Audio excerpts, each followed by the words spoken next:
Well, happy Friday to you, Messiah Church. Pastor Tami here.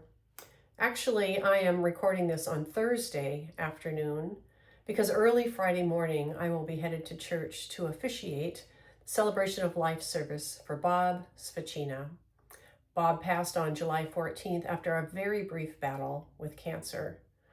Bob and his wife have been members at Messiah Church since 1990. And in those 36 years, they have served faithfully and they have formed deep relationships. So if you are in town and able, I invite you to come. The service is at 11. There'll be a visitation beforehand at 10 a.m. And let's surround Pat and their family with our love and our presence. All right, looking ahead to Sunday, here's a few things I want to share with you today. A few weeks ago, you might remember that a Sunday morning power outage left us worshiping literally in the dark. And it was a very intimate and personal and warm worship experience. And we heard from many of you how much you enjoyed that experience. So this Sunday, we're going to do it again, this time on purpose. We're calling it Unplugged Sunday or Acoustic Sunday. And our music will be led by acoustic guitar and piano and some simple percussion instruments. The style of worship is one that has just seemed to ground us together. So we're going to do it again, only this time we'll have the lights on. So I hope you'll plan to come and be a part of this special music Sunday morning.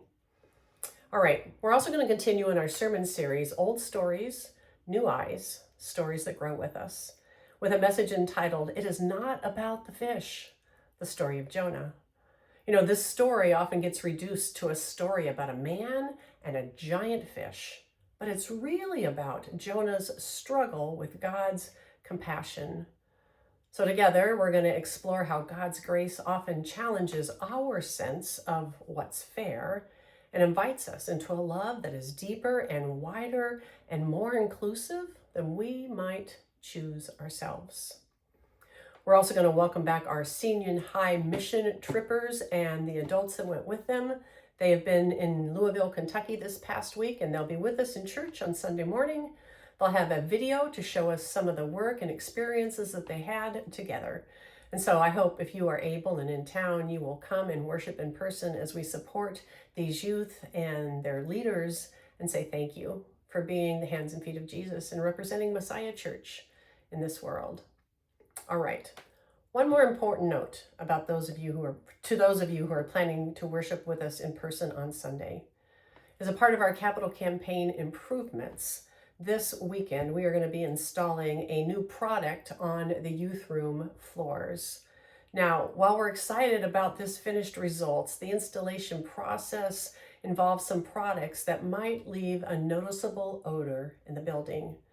Now, while the floors are being installed, we're going to do our very best, actually some heroic efforts to get the ventilation out of the building as quickly as we can, but there may be some residual odors on Sunday morning.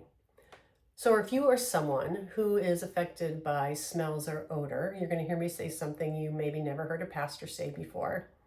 I hope you'll stay home and worship with us online this Sunday, August 2nd, and potentially next Sunday, August 9th. We're really excited about this finished product, and we look forward to the big reveal in early September. But we also want to do our due diligence to share this with you. All right, before I close, let me leave you with a question. When was the last time you invited someone to come sit with you in worship on Sunday morning? Sometimes the greatest invitation is not complicated at all. It's just letting someone know that they don't have to walk through the doors or sit alone during worship. We are in the hope business.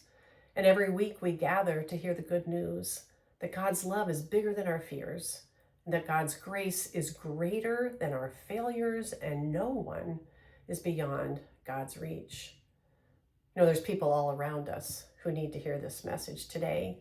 So as you go about your next couple of days, look for an opportunity to invite someone to come sit with you and experience the hope that you have.